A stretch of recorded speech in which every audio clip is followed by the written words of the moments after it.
Tuesday Cafe. I'm Sean Canan, and we are broadcasting live on January 9th from the studios of WMNF in Tampa. The 2024 session of the Florida Legislature begins today. There's a chance the state will allow a huge spike in development in the Florida Keys. We're going to hear about that later in the show, so I hope you stay tuned for that. But first up is an interview that I recorded yesterday. We're going to hear about some new bills in the Florida Legislature that, if passed, would impact LGBTQ plus Floridians. So joining us by Zoom to talk about this are Joe Saunders, the Senior Political Director of Equality Florida, and Quinn Diaz, a Public Policy Associate with Equality Florida. Welcome to Tuesday Cafe, Joe and Quinn. Thanks for having us. Thanks, Sean. I appreciate you coming on today. So let's begin with your organization. Joe, what is Equality Florida? Well, thank you so much, Sean, for having us on. It's a really important time to be having this conversation. Equality Florida is Florida's largest LGBTQ civil rights organization. We were founded in 1997 in response to the Defense of Marriage Act passing in the Florida Capitol. At that time, there were no LGBTQ voices from the community who were there to oppose that law. And when we were founded in response to that, it was our mission to ensure that no anti-LGBTQ laws would pass again. That was true for 23 years. And then Ron DeSantis was elected, and here we are. We're going to talk a little bit about the history of LGBTQ legislation in Florida, and then we'll get to some bills that are in the legislature this week, as soon as this week. So let's talk about going back to 2021. Governor DeSantis signed a law that kept trans women from playing in female sports. And then the following year, he approved the Parental Rights in Education bill that prohibits classroom discussion about gender and identity and other things. So what about the recent legislation that has happened, as you mentioned, during the DeSantis administration? Would either one of you want to kind of look back a little bit at some of the things that have happened so far? Sure. Well, I'll take a first stab at it. And then, Quinn, if you want to jump in and certainly correct any of my record. Well, last year was a hallmark year in the worst ways for the LGBTQ community, Sean, because, I've been doing this work with Equality Florida and in the LGBTQ movement for almost 20 years. And last year was the first time in my time doing work in this state where we saw such an avalanche of anti-LGBTQ bills. 22 anti-LGBTQ bills were filed in the 2023 legislative session. And when the dust settled and all was said and done, the substance of 17 of them was passed into law. So your question is a difficult one because there was quite a lot of ground covered by the far right. But just to hit some of the highlights, we saw a sweeping attack on the transgender community, what we called the gender affirming care ban. We can talk a little bit more about that, but effectively it criminalized doctors and banned healthcare for transgender young people while also limiting access to life-saving healthcare for transgender adults. We saw the bathroom bill pass, which was a sweeping mandate on public buildings, local governments, colleges, universities, high schools and middle schools to require the policing of transgender people as they entered public restrooms. We certainly saw the expansion of the Don't Say Gay or Trans law, which I think most of the public is familiar with at this point, a bill that, or a law that when it was first filed 2 years ago was supposed to just be about K through third grade, and then in law saw an expansion up to 8th grade until the Board of Education, fueled by our education secretary, Manny Diaz, instituted a rule through all K through 12 grades. So there have really been a sweeping number of attacks on the freedoms of LGBTQ Floridians and an agenda coming from Tallahassee focused on censorship and surveillance. And Equality Florida called that a slate of hate that came out in about a year ago. And Quinn, do you have anything you'd like to add about what Joe was saying? Yeah, Joe's exactly right. After last year's legislative session, transgender Floridians found themselves crowdfunding their moves out of state, staying home to avoid using a public restroom, and desperately attempting to arrange for continued healthcare coverage against the backdrop of a national debate on the validity of our existence. Nationwide, there was 450 anti-LGBTQ bills that were filed, with the anti-trans initiatives seeking to ban access to healthcare, as we have in Florida, restrooms, sports, legal protections, identity documents, and even basic recognition, while criminalizing supportive loved ones and healthcare providers. 70 of these bills have passed nationwide. And when you take stock of it, especially in Florida, it's very difficult to avoid the conclusion that the right's political endgame is persecution and erasure of transgender Floridians. We're seeing bills being filed. The legislative session starts Tuesday for 2024, and we're just seeing this continued escalation of extremist attacks that only work to limit the freedoms of all Floridians through unprecedented government intrusion and censorship, the curtailing of freedoms of speech and expression, bodily autonomy, and self-determination. And we're just seeing a doubling down of this commitment to further harm an already marginalized population. Transgender people make up just 1.6% of the national population. So this is an extremely small group of people. And yet the legislature's focus is not on delivering relief on any of the issues that all Floridians are crying out for. It's just on attacking this very small segment of the population. Our guests are Quinn Diaz, a public policy associate with Equality Florida, and Joe Saunders, the senior political director of Equality Florida. And we're talking about bills that have happened so far in the past legislative sessions that became law. And we will be talking later on in the interview about the new session of the Florida Legislature and bills that would impact LGBTQ Floridians. This is Tuesday Cafe. I'm Sean Canan, and we're broadcasting from the studios of WMNF in Tampa. Joe mentioned a few minutes ago about the Florida Board of Education. It adopted in July 5 new rules that targeted the LGBTQ community in schools. How would that impact the LGBTQ community?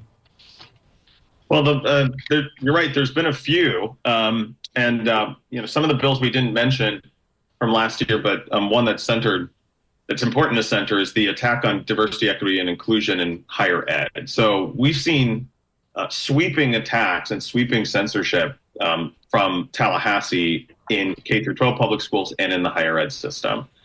Quinn, I know that you followed very closely what was happening at the Board of Governors meeting. Do you want to talk about that? Sure. So these rules that are implemented by the agency after the law is passed, we've just seen this pattern from the DeSantis administration where the law is extremely restrictive, and then the rulemaking agencies just take it so much further. So as Joe mentioned, the Board of Governors is responsible for implementing the rules that govern the state university system. In the fall, we just saw a complete prohibition on any expenditures that would be related to social advocacy. That covers so many topics that's not exclusive to the LGBT community. We're also seeing that rulemaking still in action for the State Board of Education. Their next meeting is coming up next week on the 17th in Tallahassee, where they will similarly adopt that language that the Board of Governors has already approved of. It's just an all-out attack on the rights and dignities of any type of minority group on a college campus. In K through 12 classrooms, we're seeing complete bans on instruction on sexual orientation and gender identity through 8th grade. And again, here's an example where the State Board of Education is just taking it one step further because they created a rule that was not in the original law that requires that any school-sponsored event activity they're trying to intimidate teachers from sponsoring them, because if they basically don't line up perfectly with the law, teachers can't even sponsor those groups and those clubs. That was not in the original law. This is the rulemaking agencies just taking this censorship agenda one step further. And perhaps a way to illustrate some of the changes that have happened in Florida. On Sunday, the Washington Post ran a story It was called Family Friendly Drag Queen Faces Hate and Threats in Hostile Florida. It's about Lakeland resident Jason DeShazo, who has become a target of the far right because he performs as Mama Ashley Rose. The Post writes that neo-Nazi protesters have disrupted his shows while Christian groups have tried to shut them down entirely. He's received online death threats. So how does this story kind of illustrate what's happening in Florida? Well, look, I'll say this, Sean. I feel like as advocates, but also as a practitioner in the press, anybody out in the world who is watching what is happening, a mistake that we can make sometimes is to center the fires and not center the arsonists, right? And so I think it's important to pull up a little bit and ask ourselves, what is happening and why? Why is this happening? Well, the reality is that, why is it that state law and the legislature and all of these different institutions are suddenly feel like they're in alignment with the same neo-Nazi groups that are protesting a drag show, right? Why is that happening? Well, I think it's happening because the state under Governor Ron DeSantis has been pulled dramatically to the right. And some of the guardrails, I served in the Florida Legislature back in 2012, and for years and years and years, these kinds of attacks would be laughed at. They would be marginalized. People would file bills like these, but we would not see them moving. We certainly wouldn't see them being turned into law. And I think the thing that has changed is that Ron DeSantis has followed his political ambitions, made the decision to yank the state to the right. He's allowed the inmates to be in charge of the asylum. And so these think tank, far-right think tank-driven plays that we see, as Quinn mentioned, proliferating and promulgating across the country suddenly have a salience here that they haven't had before. That is what is happening. This is about the political ambitions of a governor fueled by hubris and super far-right lawmakers who historically would have been marginalized suddenly being given a microphone and being given a platform to do some really horrible things. There's been some talk that perhaps because Governor DeSantis's presidential campaign has flopped, that he might not hold as much sway in the Florida legislature.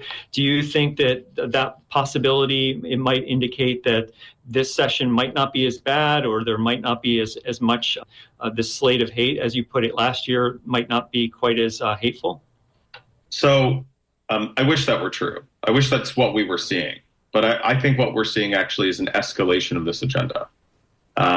So, the climate has certainly been set by this governor who's been willing to sow division amongst Floridians. If Governor DeSantis had his way, I think he would have the country believing that Florida was a bastion of far-right conservative thought, that it was a place where, the whitewashing of history was celebrated by a majority of people, but I don't believe that's who Florida is. But I think that the genie's out of the bottle now. What we're seeing already in the middle of the day tomorrow is when we'll actually know the full landscape of the legislative session. And what Quinn and I and the team that we work with have been living through is this avalanche of bills. So we're tracking.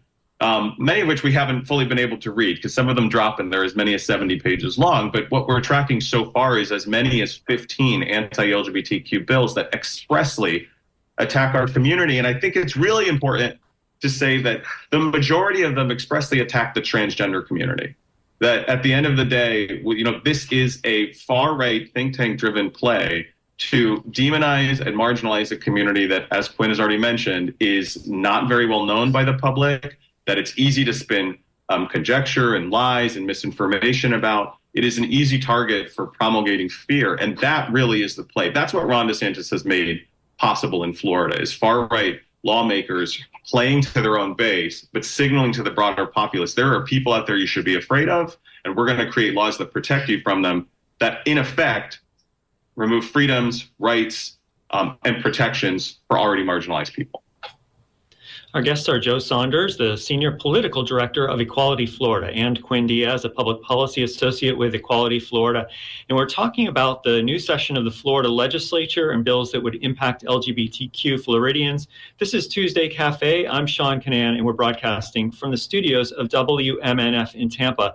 So that does bring us to the 2024 legislative session. It begins this week.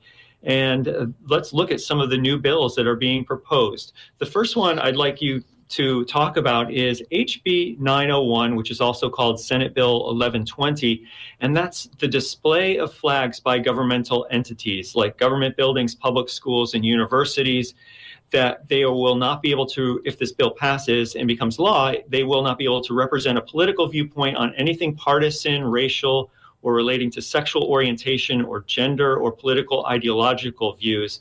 So, for example, every year I usually cover the city of Gulfport raising its LGBTQ pride flag over its library each Pride Month.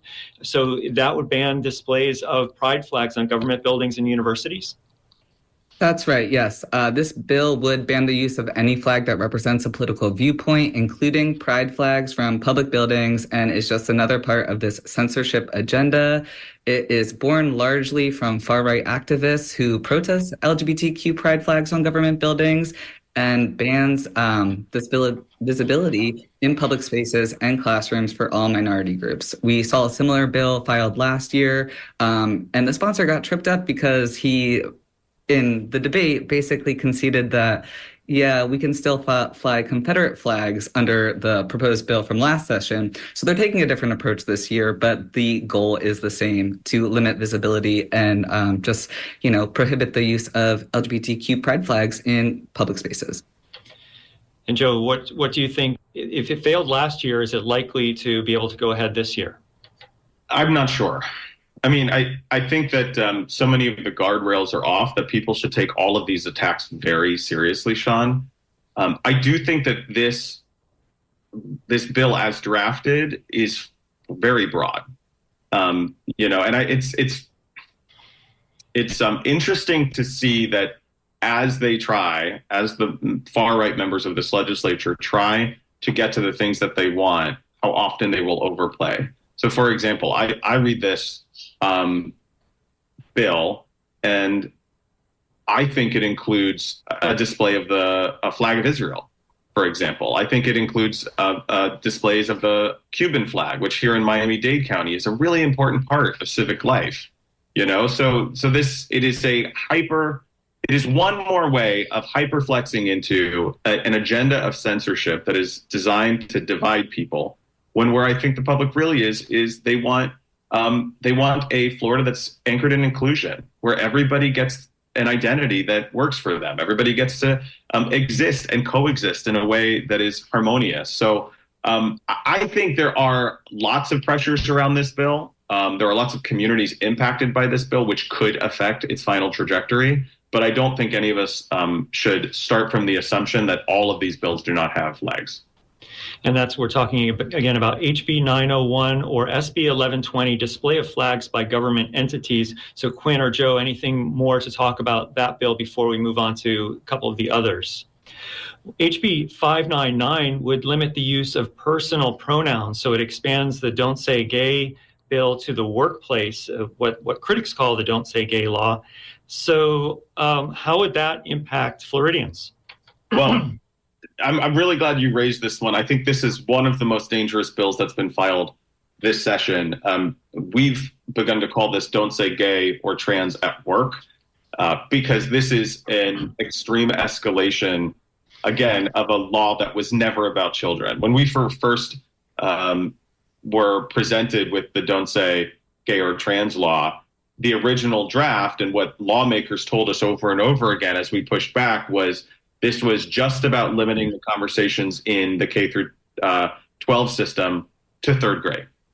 And the very next year, they expanded it in law to 8th grade and in rule to 12th grade. And this has always been what the agenda was about. It was always anchored in bigotry. It was always anchored in this belief that visibility of gay or transgender experience is offensive to some, and that some people's bigotry and homophobia and transphobia should be the center of the conversation in public life, while the rest of us need to be quiet. And if we're not willing to be quiet, we should leave the state. So the Don't Say Gay or Trans at Work law, HB 599, it expressly regulates how charities and certain private businesses and human service organizations can train employees on LGBTQ issues.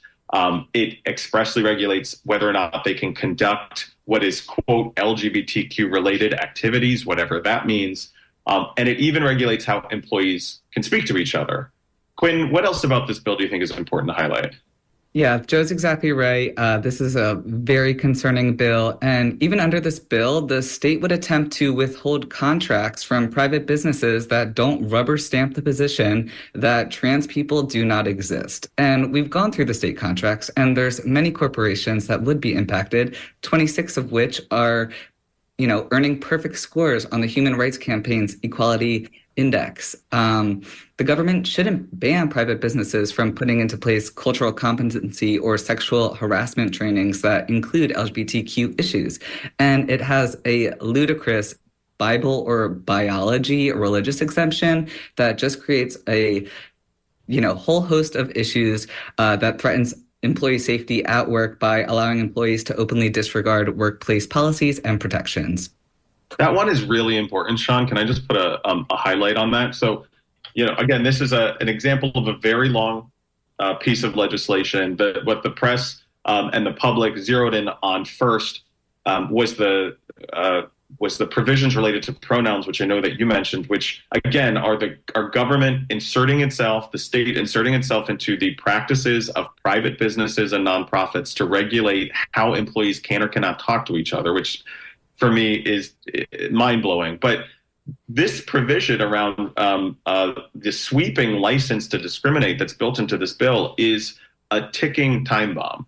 It is broad in the way that it's drafted, and it effectively says that employees can invoke a sincerely held religious belief as a get-out-of-jail-free card for any policy or protection offered by their employer. Think about the implications that would have on all private business in the state. This is a sweeping piece of legislation that we find to be one of the most dangerous filed. You mentioned how an employee could have a religious exemption, but I think there's also, is there a biology-based beliefs exemption, and what does that even mean? Your guess is as good as ours. Yeah, the state is definitely attempting to impose sex-based stereotypes to compel conformity for its normative vision of sex roles, rolling back the clock on all gender equity. And it's not lost on us that the same administration that denies basic science in the efficacy of vaccines are now biological experts. Sean, can I just make one other point on this one too, which is, I'll keep bringing us back to the same theme, which is, it's helpful to look at the fires, but it's more helpful to look at who the arsons are. So a few years ago, the Supreme Court ruled in a case, the United States Supreme Court ruled in a case called Bostock v. Clayton County, that discrimination on the basis of sex is encompassing of discrimination against the transgender community. The highest court in the land, a Republican conservative court, acknowledged the existence of transgender people and understood that under the U.S. Civil Rights Act, transgender people deserved protection when it came to employment. Now, states across the country have inferred that to believe that transgender people, including Florida, also are afforded protections in housing and in public spaces, that in civil rights law, they effectively recognize the existence of transgender people and the fact that transgender people in the United States experience discrimination sometimes.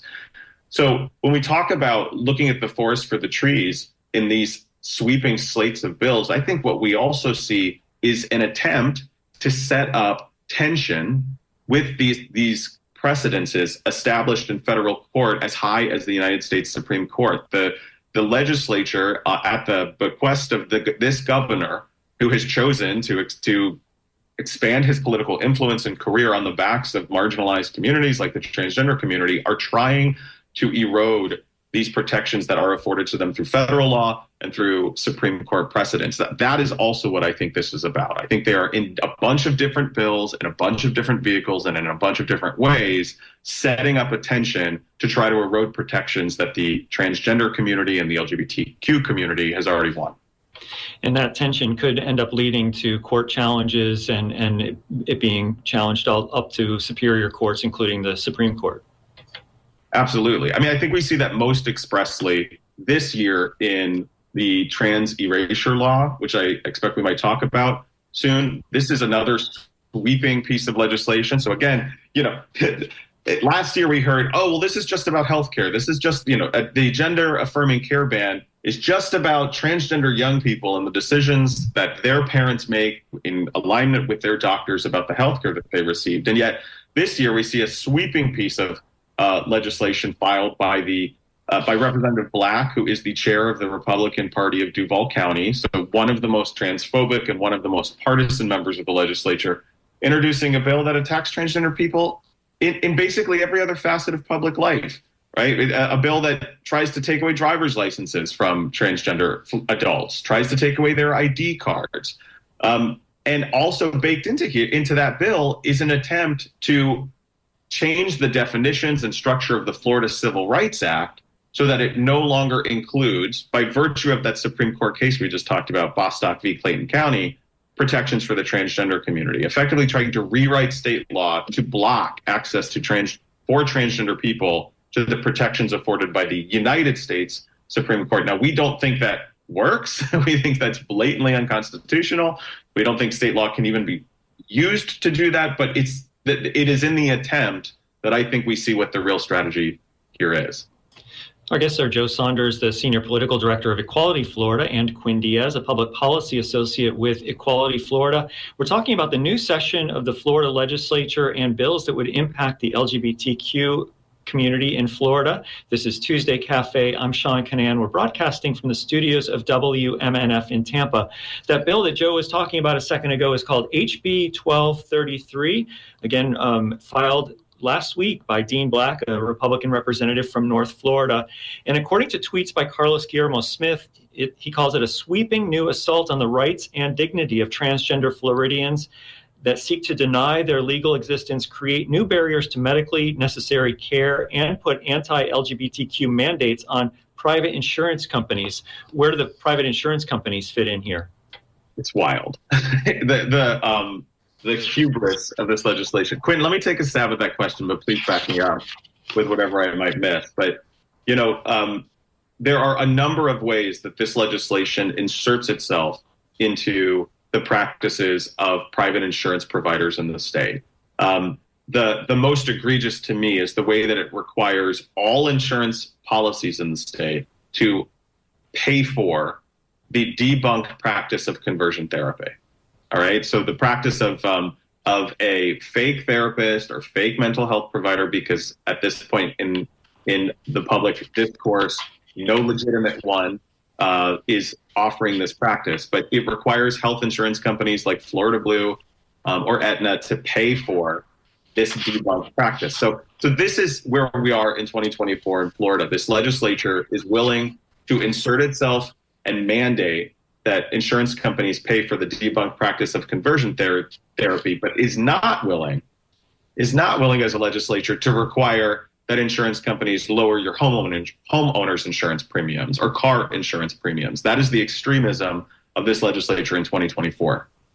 And in addition to the requirement to cover conversion therapy, this bill would generally create new barriers to medically necessary life-saving care by requiring that health insurers that do offer gender-affirming care offer it at a higher cost. So just increasing the prohibitiveness in access to gender-affirming care, which based on last year's law is already very difficult to access even for adults. 80% of folks who used to receive their care through nurse practitioners now need to find somewhere else to get it. And a few minutes ago, Joe mentioned that it would create barriers for transgender Floridians to getting driver's licenses and other accurate IDs. How would it do that? Sure. So this would prohibit the legal recognition for trans Floridians by denying access to accurate licenses and other IDs, by requiring those state-issued ID cards to reflect someone's sex assigned at birth. There would be no way to update your sex on your driver's license, and everyone in the state would actually be required upon renewal or seeking for the very first time their driver's license to sign a sex affidavit confirming that the sex on your application for your license matches your original birth certificate.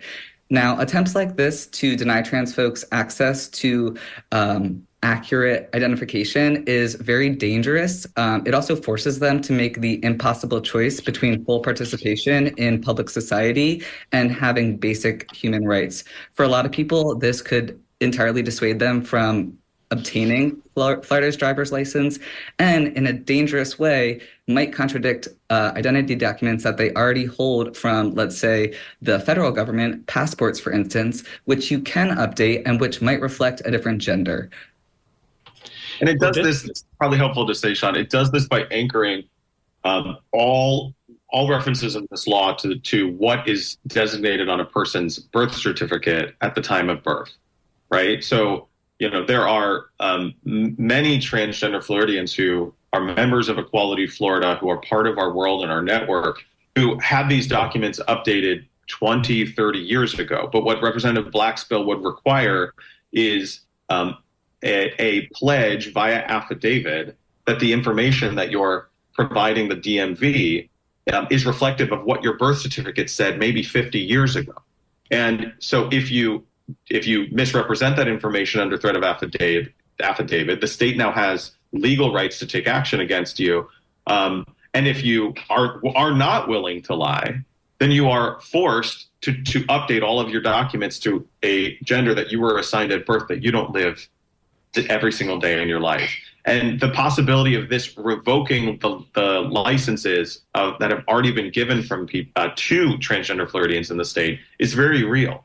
So in every way, when we say that this is the trans erasure bill, this is intended to, it is designed to dismiss the very existence of transgender people in so many different areas of law. It is rewriting the statutes to make the assertion, to infuse this ideological belief that transgender people don't exist.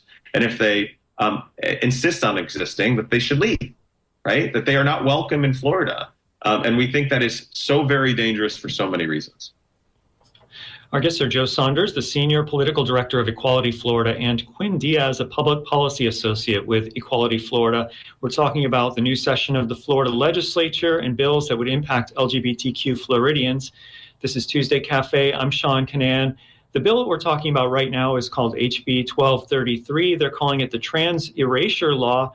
One part of the bill has to do with data tracking and surveillance of transgender Floridians. Is that right? That's right. Yes. This bill would increase state-sponsored surveillance and government intrusion by requiring school districts and state agencies to collect data that necessarily outs transgender Floridians, which would have numerous implications for accurately tracking, let's say, hate crimes against transgender people. But it would also, create a lot of issues within privacy and protection against further political targeting and persecution. And it is a mandate on all Floridians, Sean. This is the other important thing to say. This is the hubris of this legislature. It requires all of these agencies to collect expressly. It's another example of how this legislature will create law that is vague by design, with no thought about what implementation would really mean, about how agencies are supposed to adapt, about what the budget implications for that would be. But it is a sweeping play of surveillance on all Floridians, because it requires that all Floridians now be asked what their sex assigned at birth was, what the sex on their birth certificate is, for agencies that might not even collect that information. So it is intended to be this sweeping attack on a very small part of our community, but it will have implications and effect on the agencies that all of us interact with and interrelate with every day. Transgender Floridians, like other people, have protections in housing, employment, and public spaces. But if this bill becomes law, how might that change? Well, I think this goes back to that the discussion we've been having around the far right, and again, this is happening in multiple states. So I think it's important for your listeners to understand this is not just a Florida strategy. This is the strategy of the far right that has been given free rein in our state, thanks to our governor. But the protections you've just referenced come from Supreme Court, United States Supreme Court precedents. And so I think what's really happening here is a desire to create tension there. The state of Florida and this legislature don't get to decide whether or not transgender people are protected in employment and housing. That comes from the United States federal law, the Civil Rights Act of 1964, which has been interpreted by the United States Supreme Court to include protections for our community. Now, that the natural progression is that those protections and that precedence and that understanding of law is inferred into the Florida Civil Rights Act. But what Representative Black is attempting to do here is to change the Florida Civil Rights Act to expressly exclude the transgender community. That creates a tension that would need to be mitigated and figured out through the courts. We think it is a sort of gross attempt to erase the experiences and rights of transgender Floridians, but it's also a play that we don't think would work. Well, earlier in the interview, you mentioned that there are about 15 bills or so that might take away the liberties of Floridians who are in the LGBTQ plus community. We've talked about 3 of them so far. Are there any others that our audience should know about? Quinn, what did we miss? Well, there is this one employment conditions preemption bill that we're monitoring closely that seeks to preempt local governments from regulating certain types of employment issues and practices that could jeopardize a number of local employment ordinances that provide benefits and protections for the LGBT community that are currently working well throughout the state. So we're monitoring that. There's a lot of chatter in the juvenile justice space about making that same switch from gender to sex so that folks would be classified by their sex assigned at birth. There is a single student organization bill, which basically creates a single sex student organization bill of rights. This is in response to discipline that was handed down to a Wyoming sorority that rejected a trans woman's membership based exclusively on her transgender status. So it would protect those single-sex student organizations from any type of administrative discipline at their schools. There is an expansion of the so-called Stop Woke prohibitions on the teaching of racism, sexism, oppression, and privilege to teachers during their training period through the State Board of Education. And again, bill filing deadline isn't until Tuesday midday, so we have still some time for things to trickle down. So those are just some of what we're monitoring. Hopefully, the list won't grow too long. And many of those bills, Sean, have just dropped. This is the nature of the legislative session here in Florida, as I know you know. Things are sort of cooked, often not by the lawmakers filing them, and then strategically dropped into the legislative process just a few days before the bill filing deadline. So some of these bills, the juvenile justice bill, for example, that Quinn mentioned, is a 70-page bill that at its first reading you might not even think has implications for the LGBTQ community, but because of where this legislature is, because of the extreme anti-LGBTQ, anti-transgender ideology that is, permeating the conservative supermajorities that control both chambers. Right now, it takes sometimes you got to spelunk through the language to figure out that this really is an egregious attack. So we're Equality Florida tries to be the team that leads the LGBTQ community and our movement through the policy analysis. We're still processing a lot of this, but I don't expect this is the end to the bills that will drop. I think we'll see more between now and tomorrow, and then we'll know where we are. And Joe, you mentioned that the Republicans have super majorities in both chambers, but Democrats, who are in the super minority in both chambers, are also filing bills of their own. For example, Democratic Senator Tracy Davis filed Bill SB 1414 on education that she's calling the Freedom to Learn Act, and among other things in this bill, that would require instruction in LGBTQ history in public schools. So, I don't know how much of a long shot most Democratic bills are to pass, but what can you say about this bill and what it would mean for the learning of LGBTQ history by our students? I'm really glad that you've taken us here, because there really are two bills, a package of bills that have been introduced by lawmakers this year that we've helped to shape and provided some thoughts and analysis to. The Freedom to Learn Act, introduced by Senator Tracy Davis and Representative Michelle Rayner, and the Healthcare Freedom Act, introduced by Representative Anna Escamani and Senator Chevron Jones. And I'm sure we can talk about both individually, but as a package, these are bills that we believe speak to where Floridians really are. Floridians believe in. They don't believe in an agenda of censorship and surveillance. And so when we talk as a state about the free state of Florida, we think these two bills is what that means. The Freedom to Learn Act, as it's drafted, allows age and developmentally appropriate K through 12 instruction in our K through 12 public schools on topics that include gender identity and sexual orientation, age and developmentally appropriate instruction. It allows for it permits the use of affirming titles.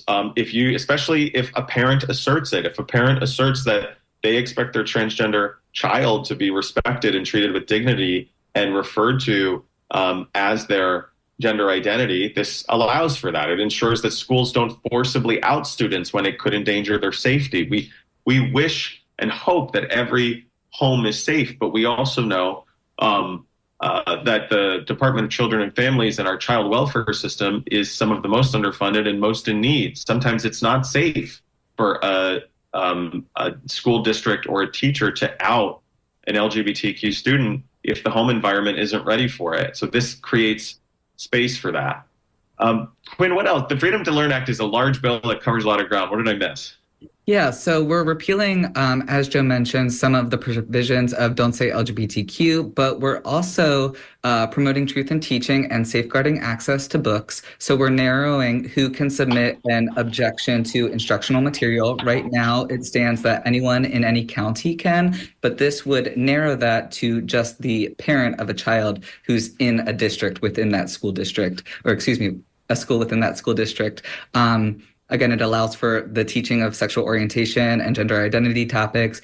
And we talked earlier about how DEI initiatives on college campuses were being curtailed. Well, this would actually encourage those universities and state colleges to financially support DEI programming and campus activities and permit instruction about discrimination in general education core classes, which is currently prohibited.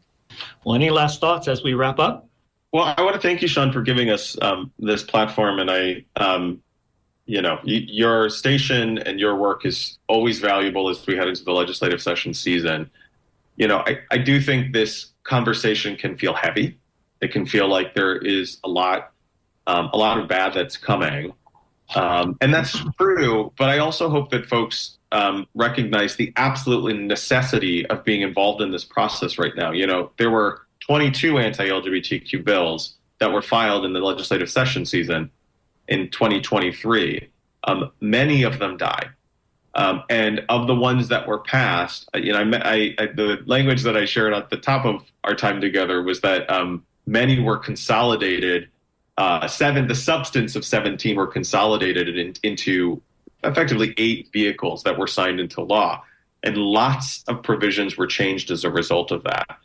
That pressure that comes from people calling their state lawmakers, calling their state senators and state representatives, making their way to Tallahassee. If you can and you have the ability to, come join Equality Florida in the Florida Capitol on Tuesday of Next week, we launched the Pride at the Capitol program. Last year, we had 300 Floridians from across the state join us to meet with their lawmakers. Those moments really, really matter. And if you can't make it to Tallahassee, you can join Equality Florida's advocacy programs at equalityflorida.org and learn more about how you can get involved online, how you can get involved in your local community. But those advocacy moments are how we stop bad things from happening and build a Florida where all of us are truly free, truly safe, and all of us are welcome.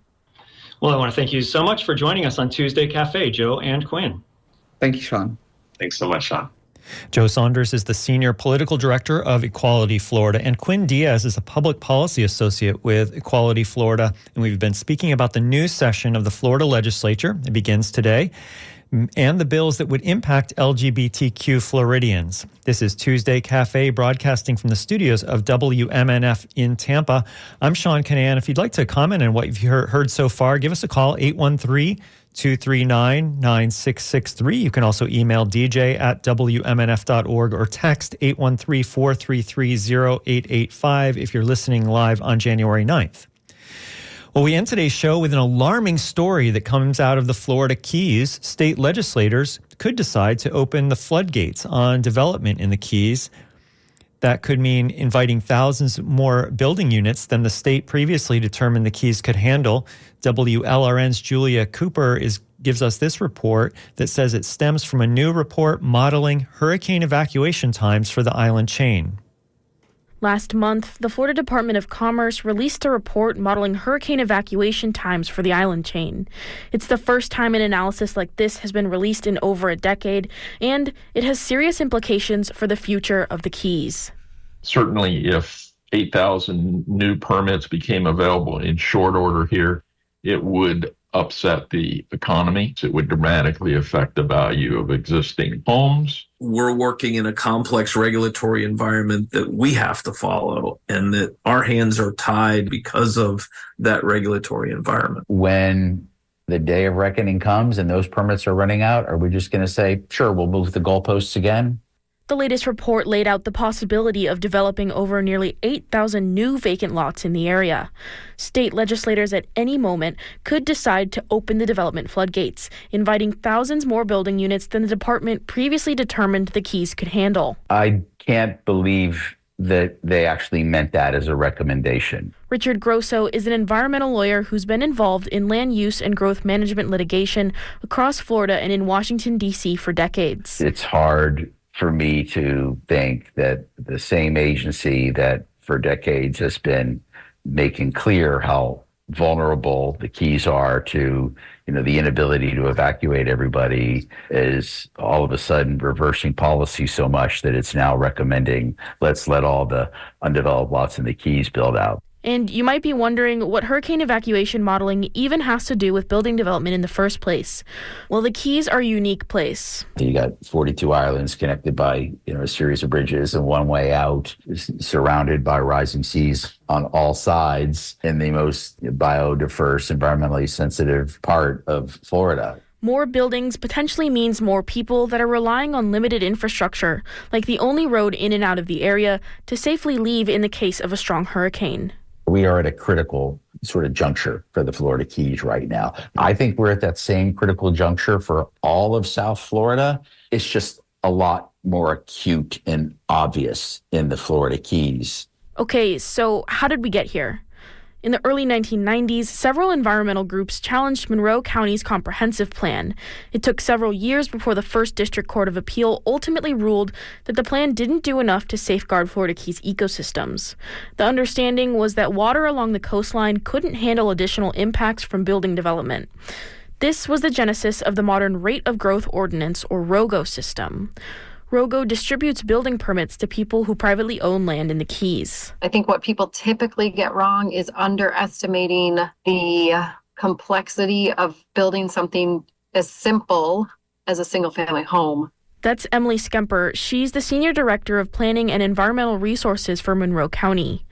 The ROGO system goes by different names depending on the municipality, but in unincorporated Monroe County, it's made up of several tiers and a points system that will move applications forward for things like green building features, solar panels, gray water reuse irrigation systems, or sustainable building certifications, for example. The intent is to direct development to parts of the Keys where building will have the least impact on the environment. It's a famously strict and slow process where people can wait years before they receive a permit to build. In the lower Keys, the oldest applicant last quarter was November of 2020. The upper Keys, the last quarter that was awarded, is from July of 2019. The Keys is an area with natural resources of major statewide significance, also known as an area of critical state concern. The Florida Department of Commerce is the state agency tasked with overseeing that such areas comply with hurricane evacuation times. For the Keys, that's getting every permanent resident out in 24 hours. When it was the Department of Economic Opportunity, the agency modeled evacuation in 2012. It came up with what's called a build-out analysis that said the Keys could only feasibly support so many more new buildings across a decade. So the allocation of 3,550 units for all of the Keys was for a 10-year time period. So when the county adopted our portion of that, which was 1,970, we adopted it over a 10-year period and distributed it accordingly. But the timeline on handing out those new permits was set to expire last year, and Monroe County officials decided to give themselves more time. We cut our distribution in half and stretched those same allocations until the middle of 2026. That put permit allocations from a steady trickle to just a drip. In some spots across the Keys, the county only hands out one permit per quarter. This time around, no new build-out analysis was released by the department. But it isn't as simple as we're just going to stop building. One of the bigger considerations for governments is the looming threat of takings cases. Those are the legal claims where property owners ask the government to pay for the value of their land. If they aren't allowed to build as they'd like, County Attorney Bob Schillinger said they may be entitled to compensation. But just how much money local and state governments could owe property owners in the Keys? That's an unknowable number. Schillinger says that it's hard to pin down because of real estate market fluctuations, features that may drive up or down the cost of a particular location, and how each claim is analyzed in court. Ultimately, the decision to allow more building allocations or not is left up to state legislators, the governor, and his cabinet. It's unknown right now when they might rule over the issue. Brian Schmidt owns the Caldwell Banker Schmidt Real Estate Company. He says his brokerage sells more than 1 out of every 5 homes in the Keys. He says nearly 8,000 new permits would dramatically impact the value of existing lots, homes, and transferable building rights. It would also impact already deteriorating road, sewer, and water infrastructure. I think you're going to see the legislature adopt an increased evacuation time. If I had to guess, it would probably be about 30 hours, which would provide for most, if not all of those 8,000 units. Schmidt says he thinks the legislature will find a solution that doesn't involve paying out those takings cases. They don't want to put the taxpayers on the hook to buy well over $1 billion worth of real estate here in the Keys. So nobody knows what the price tag of those lots are, but it just doubled probably in the last 3 years since the pandemic. But while we wait for answers, Emily Skemper, the Monroe County Planning Director, is hard at work determining whether those vacant lots are actually vacant and can actually be developed over. My initial plan is to take the list of privately owned vacant parcels and we pull that through property appraiser records. From that list, she and her team are determining how many meet acreage building requirements that comply with their current future land use map designation. We also have very specific restrictions regarding different habitat types as well. So wetlands, submerged lands, mangroves, that sort of thing. This analysis is more data that Monroe County officials hope state legislators will consider when deciding how many more building allocations to allow. Skemper hopes to have her analysis ready by the County Commission meeting on January 31st. I'm Julia Cooper in Miami. Well, thanks to Julia Cooper for that story about a huge amount of development in the Florida Keys. We'll certainly keep an eye on that. So thanks for that story. Also, I want to thank David for writing in. He says, thanks for this show today. I often wondered why Ron DeSantis targeted New College for his conservative takeover. And I think it's because it's always been an LGBTQ friendly school. And David goes on to say, I will never forgive what he calls Meatball Ron for ruining my college. So thanks for that email, David. And thanks to everyone for listening today. I also want to thank my guests who were on earlier in the show, Joe Saunders and Quinn Diaz from Equality, Florida. And if you missed this interview, you can watch it this afternoon. It'll be on WMNF.org. I want to thank our phone screener, John Dunn. You have been listening to Tuesday Cafe. I'm Sean Canan, News and Public Affairs Director at WMNF in Tampa. We will be back next Tuesday at 10, and we're going to talk with a history teacher about a new Florida bill about slavery that calls out Vice President Kamala Harris by name. So we'll hear all about that next Tuesday at 10. During this time slot tomorrow, Shelley Reback will host Midpoint. Coming up next is Wavemakers with Janet and Tom Scherberger, and their Wavemaker today is Julianne Holt, Hillsborough County's public defender for 31 years. So I hope you stay tuned for that show. This has been Tuesday Cafe, coming to you live on January 9th, 2024. Happy birthday, Jimmy Page. From the studios of WMNF Tampa. We're also broadcasting to St. Petersburg, Sarasota, Lakeland, Clearwater, Bradenton, and the whole world. Thanks so much for listening and for supporting great radio, 88.5 FM, WMNF Tampa.